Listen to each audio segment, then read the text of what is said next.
Las noticias en contexto con Adela Coriad. Bienvenidos, gracias por estar en Contexto. La situación económica del país es complicada. Hay informes menos positivos de los que habíamos recibido anteriormente de las calificadoras con respecto a la cotización de nuestra deuda en el extranjero.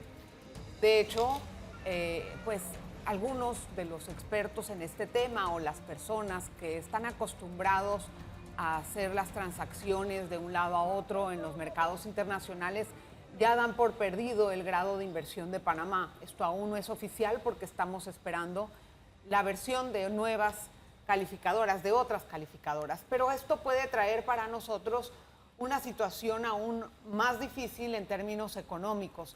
No solamente esto es lo que ponen ahora en perspectiva los organismos internacionales, sino también el reto del gobierno de buscar nuevos ingresos para poder hacer frente a los compromisos que tiene con la Caja de Seguro Social y que son nuevos.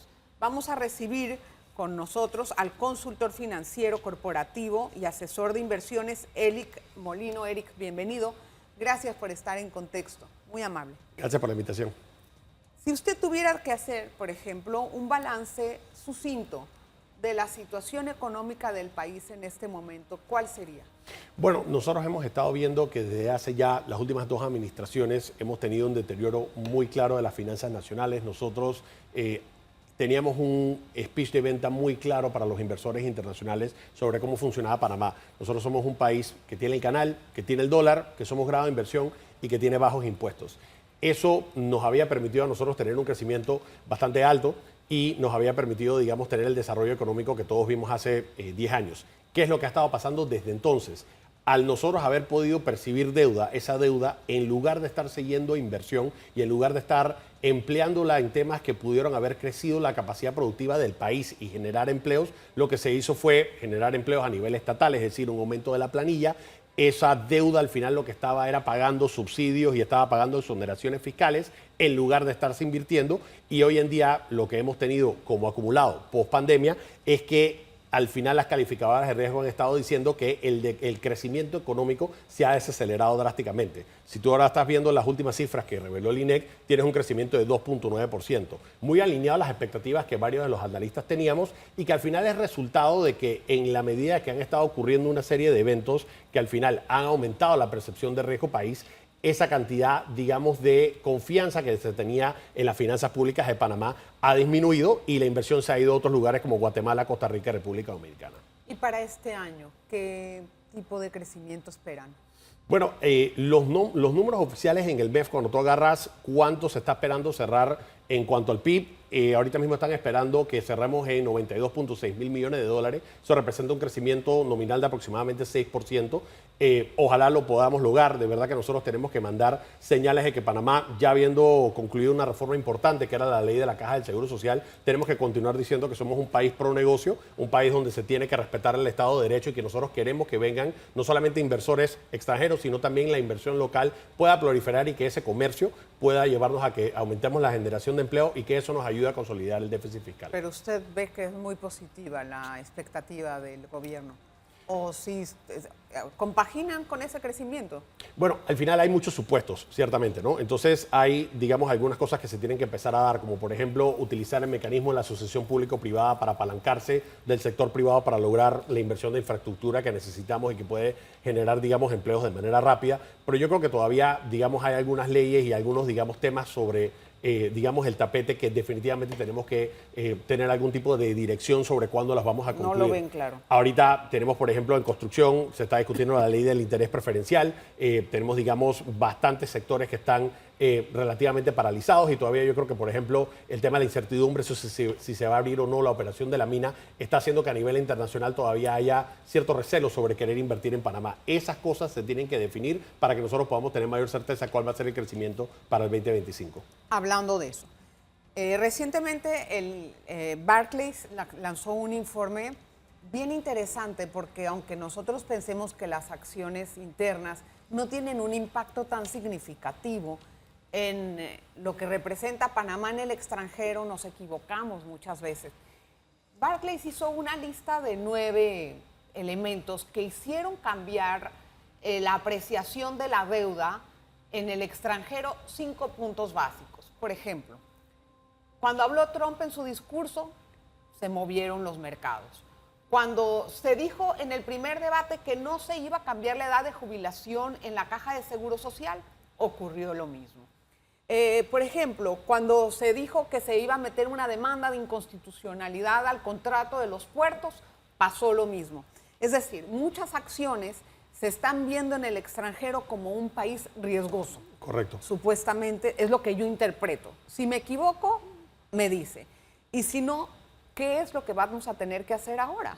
No, precisamente la economía se basa principalmente en señales y en expectativas. Uno de los temas, por ejemplo, con la Caja del Seguro Social, el no aumento en la edad de jubilación implicaba de que el Estado va a tener que aportar eventualmente 500 millones de dólares adicionales. Ahorita tenemos el tema de que va a haber un comité tripartito y eso se va a decidir en 6 años, pero una de las grandes expectativas que tenían los tenedores de deuda de la República es se va a tener que pagar 1.000 millones de dólares para poder cubrir lo que tiene que aportar el Estado para la Caja del Seguro Social. Si no se aumenta la edad de jubilación en un par de años, va a tener que apostar encima de esos 1.000 millones, 500 millones de dólares adicionales, y eso no es nueva plata, sino que eso se le suma al déficit ya existente. Entonces, la pregunta que tienen muchos tenedores de bonos y las personas que asesoran a estos tenedores de bonos es ¿de dónde va a venir el dinero para poder pagar esto? Entonces, yo creo que, digamos, uno de los roles principales que tiene que hacer el Estado en este momento es empezar a pensar, por un lado, que creo que ya han, dado señales de eso, de que van a empezar a consolidar algunas instituciones y reducir la planilla para empezar a bajar el gasto. No es suficiente. Pero, por supuesto, tenemos que empezar también a buscar nuevas fuentes de ingreso. Por ejemplo, si tú te agarras el informe preliminar de recaudación de la DGI, no solamente estábamos por debajo de la expectativa del presupuesto. El presupuesto que se aprobó en el 2023 por la Asamblea estaba inflado, pero de todas maneras se gastó el dinero. Entonces estábamos 1.4 mil millones de dólares por debajo del presupuesto. Y en cuanto a la recaudación, comparado con el 2023, estábamos 450 millones de dólares por debajo. Entonces, lo que toca es incentivar la actividad económica para que esa actividad económica se traduzca en mayores empleos, se traduzca en mayores empresas trabajando y que eso entonces aumente la recaudación tributaria y baje el déficit. Una vía es aumentar la recaudación tributaria. Pero ¿cuál puede ser la otra opción que pueda barajear el gobierno para aumentar los ingresos? Me lo cuenta después de la pausa para poder entender el panorama completo y hablarle acerca de cómo van a comportarse, por ejemplo, las calificadoras en los próximos días o semanas. Una pausa. En breve regresamos con En Contexto. Hablábamos acerca de la apreciación que van a tener las calificadoras para los próximos informes. ¿Y por qué esto es importante? Porque ya lo han dicho muchas veces los banqueros y las personas que están en este medio de finanzas. Me cuesta más caro pedir plata, voy a tener que pedirle más dinero a la persona que está haciendo un préstamo, le subo la tasa, etcétera. Y eso para nosotros se traduce en muchísimo dinero en un momento en que cada quien tiene un presupuesto limitado y que la calle, como dicen en buen panameño, está bien dura. ¿Qué esperamos con toda esta introducción que acabo de dar? Si nos quitan el grado de inversión como es, a pesar de ya haber aprobado la ley de la Caja de Seguro Social, parece que este movimiento no apaciguó los ánimos de las calificadoras, ¿o me equivoco? Bueno, la propuesta original del gobierno no fue la que se acabó aprobando y digamos, en toda democracia es normal de que cada partido y cada bancada trate de poner su aporte y su apreciación a qué es la manera, digamos, más correcta de reformar una ley. En mi opinión, la ley al final no es perfecta y, digamos, carece del elemento del aumento en la edad de jubilación, que pese a ser controversial para las personas, era un elemento importante para las finanzas nacionales, porque no aumentar la edad de jubilación implicaba que el Estado tendría que aportar más dinero. Entonces, parte de las preguntas que están haciendo las calificadoras y las personas que están recomendando compra o no de la deuda de la República es, ya habiendo tenido esto, ¿de dónde van a salir los 1.000 millones de dólares que se tiene que aportar del Estado, sumado al déficit ya existente? Entonces, contestando a la pregunta que me habías hecho antes de la pausa, hay dos opciones realmente. Bajamos los gastos y subimos los ingresos.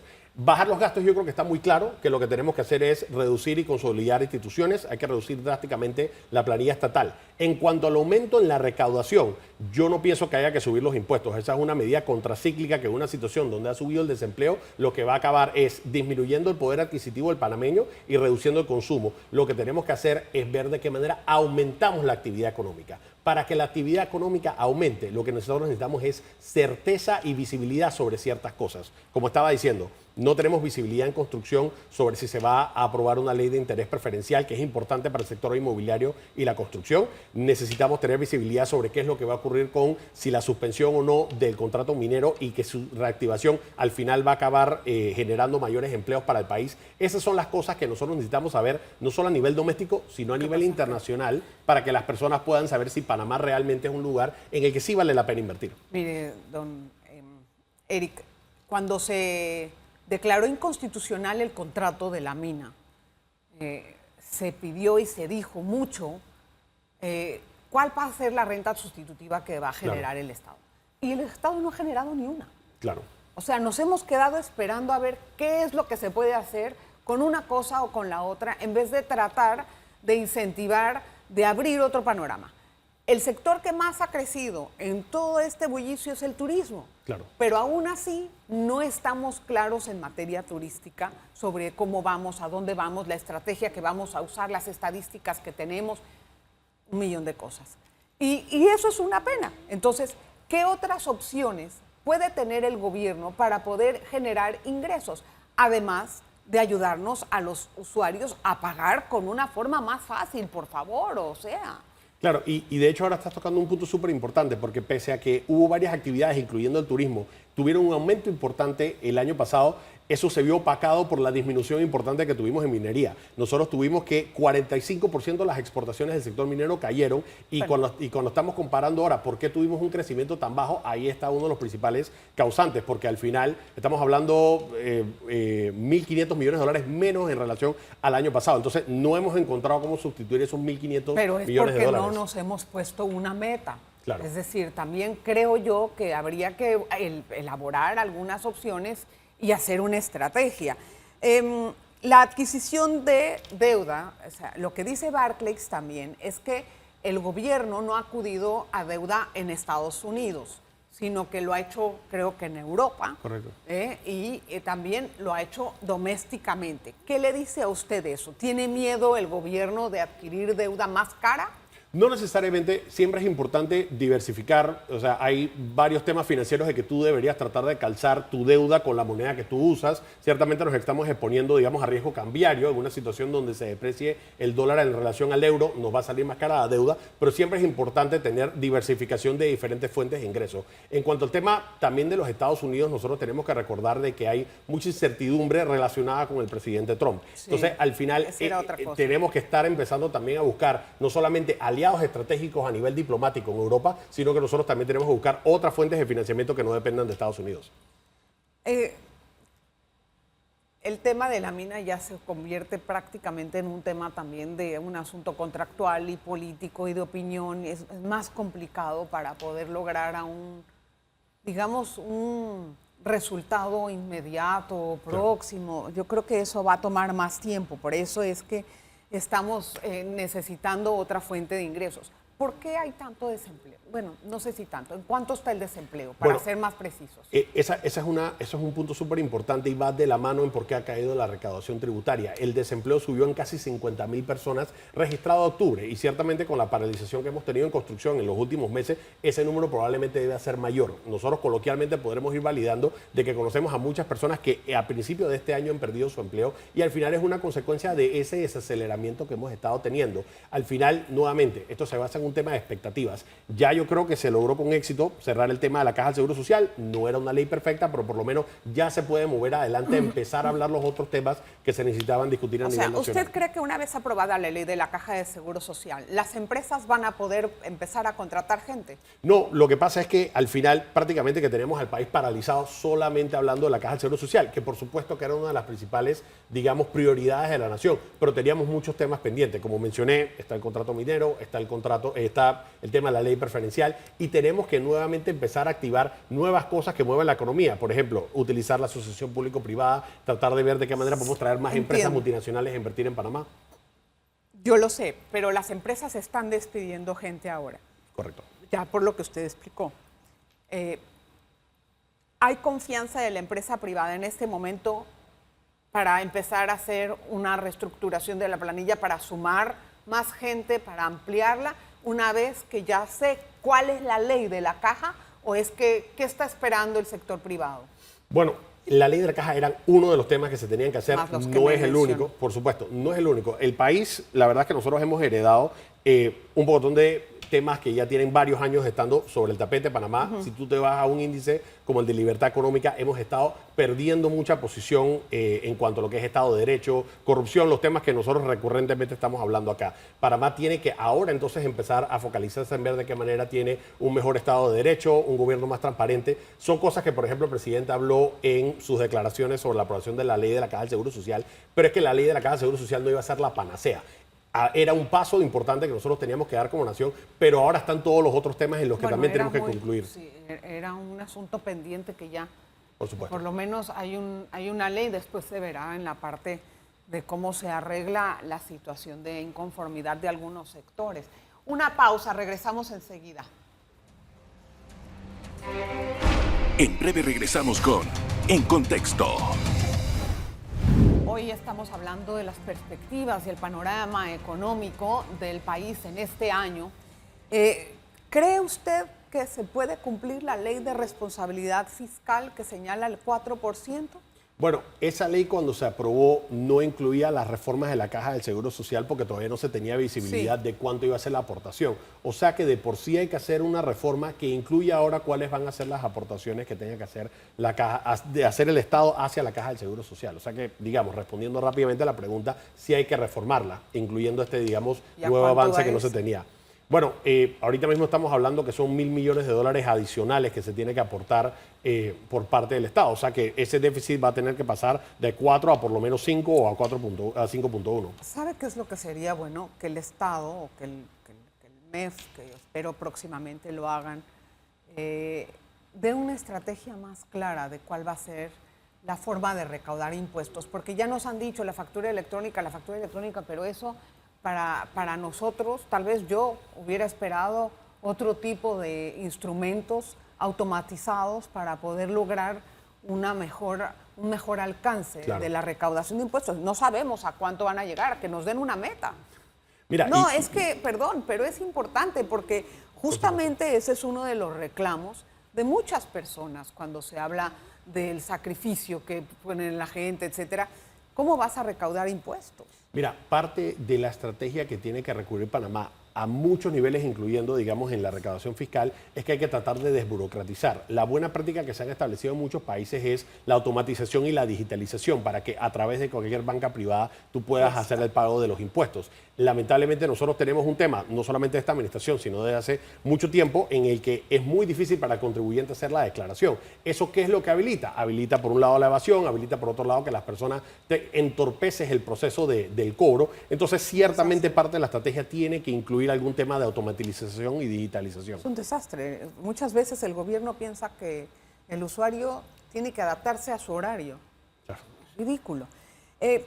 Ahora, también hablando acerca de la situación del país, ¿cuáles creo? Ya hablamos de las opciones, etcétera, pero en algunos casos hay una situación un poco más complicada para poder llegar a un fin que todo el mundo esté contento. Legalmente, yo sé que usted no es abogado, pero legalmente es muy difícil que se pueda entrar a discutir sobre un fallo que hay sobre la mina. Correcto. La idea que había escuchado de uno de los ex magistrados es que se hiciera un plebiscito. ¿Eso cómo lo interpreta el mercado? Mira, precisamente tal vez a nivel doméstico nosotros tenemos muchas más matices de qué es lo que ocurrió, por ejemplo, con el tema del contrato, pero lamentablemente a nivel internacional lo que se habla es que Panamá no cumplió con un contrato. Ahorita mismo, como estamos viendo también el tema de, por ejemplo, la concesión de los puertos que se le ha interpuesto una demanda a nivel internacional, lamentablemente la percepción que existe es que Panamá no está respetando la estabilidad jurídica o, digamos, la seguridad jurídica de las empresas. Y ese es un mensaje que yo creo que nosotros tenemos que salir y explicar las cosas para decir que se están tratando de hacer algunas cosas de manera ordenada, pero definitivamente que no nos da una buena imagen que simplemente no salgamos a explicar las matices que existen, digamos, en estos contratos a nivel legal. Lo que sí nos ayudaría ayudaría profundamente es que nosotros empecemos a decir que se quieren hacer las cosas bien, que se quieren hacer las cosas ordenadas, que se quieren hacer en contrato. Pero de esta forma es muy difícil explicar eso al mercado que está especulando. Barclays dice que es posible que se puedan desplomar los bonos de Panamá, o entendí mal en el informe. Digo, una de las cosas que dice en el informe, que ciertamente es negativo, una de las cosas que ellos están recomendando es comprar los Credit Default Swaps a 5 años. Los Credit Default Swaps son seguros contra el riesgo de impago de los bonos. No están necesariamente diciendo que se van a impagar los bonos, pero que ciertamente es parte de una buena estrategia de inversión comprar este tipo de títulos. Al final eso obviamente es una perspectiva negativa que ellos están aplicando, por lo que refuerza el hecho de que hay que tomar medidas muchísimo más drásticas en cuanto a cuál va a ser nuestra estrategia de recaudación para subir la recaudación tributaria y entonces también para bajar el gasto. Pero el hecho de que ellos hayan hecho esa recomendación es nueva. Sí. Antes los bonos no se vendían de esa forma y sí es una prueba de que prácticamente el grado de inversión ha desaparecido. Bueno, es una de esas señales en las que yo soy muy cuidadoso en no decir que ya perdimos el grado de inversión, porque obviamente como panameño no quisiera. ¿A qué otros países les piden que hagan compras con recomendación de seguros? Bueno, ciertamente los que no son grado de inversión. Así que por eso, y por eso hay que reconocer que ese es un llamado de atención importante. Yo pienso que hay que tomar medidas muchísimo más drásticas. Si me permites a mí decir un par de recomendaciones que hay que hacer. Mira, nosotros tenemos que identificar cuáles son las instituciones públicas que el Estado ha sido ineficiente. Recientemente, por ejemplo, y nada más lo quiero tomar de ejemplo, se pusieron 5 denuncias de corrupción en la Lotería Nacional de Beneficencia. En la enorme mayoría de los países, eso no lo maneja el Estado, lo maneja una empresa privada. Eso genera muchísima rentabilidad para el Estado, se puede concesionar y le puedes, si quieres, poner un impuesto a los billetes de lotería, pero es una buena manera de bajar el gasto en presupuesto, eliminar un botín político que ha existido históricamente y es una buena manera de generar fondos nuevos para la República. De la misma manera que varias de las empresas que son relativamente inoperantes o que han tenido problemas, por ejemplo, nuevamente han salido a colación todas las cosas que han quedado retrasadas con ETESA, que ETESA fue una de las empresas que se quedó con un mantenimiento 100% estatal, pero que se ha quedado desfasada en cuanto a poder optimizar a los estándares de mercado. Ese es el tipo de instituciones que debería hacerse con asociación público-privada. Un contrato de gestión privado basado en KPIs, basado en temas de cómo yo puedo mejorar la eficiencia. Así le reduces 300 millones de dólares al Estado en presupuesto, pero entonces le puedes pedir a una empresa nueva que pague por la concesión de ese tipo de activos y optimizarlo. ¿Qué otra cosa, por ejemplo, tiene en mente? Mira, yo creo que ya se anunció el tema de las concesiones de los aeropuertos, pero yo iría uno por todas las instituciones públicas que al final el sector privado lo hace mejor. Es una buena manera de atraer inversión, es una buena manera que el contribuyente deje de estar pagando por, digamos, instituciones ineficientes y yo creo que sería una gran señal de mercado. La concesión del aeropuerto está endeudadísimo por lo de la pandemia. ¿Por qué es bueno concesionarlo? Al final, a nivel internacional, tú tienes que muchos, no solamente estamos hablando del aeropuerto de Tucumán, sino de los otros aeropuertos que queremos potenciar a nivel nacional. Se maneja el esquema de la asociación público-privada en el que tú tienes a un privado que tiene experiencia operando y manteniendo ese tipo de cosas para poder generar mayor eficiencia. El Estado, lamentablemente, históricamente, no es necesariamente el mejor operador. Por supuesto que tenemos muchísimas historias de éxitos como el Canal de Panamá, pero en la enorme mayoría de los casos, el que realmente tiene un incentivo para que las cosas sean eficientes y generen dinero es el sector privado. Entonces lo que tiene que hacer el Estado en diferentes esquemas puede ser que mantenga la propiedad, pero que le delegue a un operador privado a través de KPIs de desempeño para poder mejorar la eficiencia. Eso solamente va a poder traducirse en que el contribuyente está poniendo un mejor uso de su fondo y que reciba más a cambio de eso. Solo una observación con el tema de la lotería. Mire, es un tema que a la gente le encanta y al pueblo le fascina jugar lotería. Sí. Y a mí en lo personal me parece que es mejor castigar a los corruptos, si es que es un motín político y se ha estado haciendo mal uso de eso, hacer las denuncias pertinentes como se están haciendo, hacer las averiguaciones objetivas, castigar a los corruptos, pero dejarle al pueblo lo que le gusta. Pero se lo puede seguir dejando. Sí, pero no privatizarlo. Ya está la loto privatizada, ya la loto ya está, puedes tener las dos opciones. Me parece que el pueblo no tiene por qué sufrir lo que los demás lo hicieron mal. La corrupción hay que acabarla, se acabó y todo funciona mejor. No es un tema de que las personas se van a sentir penalizadas si se llega a tratar. Oye, claro que sí, no quieren privatizar la lotería. Tú pregúntales, la gente no quiere eso. Mira, al final esto es un tema sencillo. La recaudación que tú tienes por la Lotería Nacional de Beneficencia implica de que hay un alto nivel de rentabilidad. Ese alto nivel de rentabilidad, aún con las ineficiencias y botines políticos que han existido. Y el Estado tiene que enfocarse en cuál es su rol. Su rol debería ser de regulador. Entonces, si nosotros nos enfocamos que la operación la maneja un privado y que el Estado se encargue de regular, ahí yo creo que hay mejor. Vamos a ver, para mí es mejor terminar con la corrupción. 100%. Gracias, Eric, por estar con nosotros. Gracias a usted por su atención. Nos vemos en la próxima.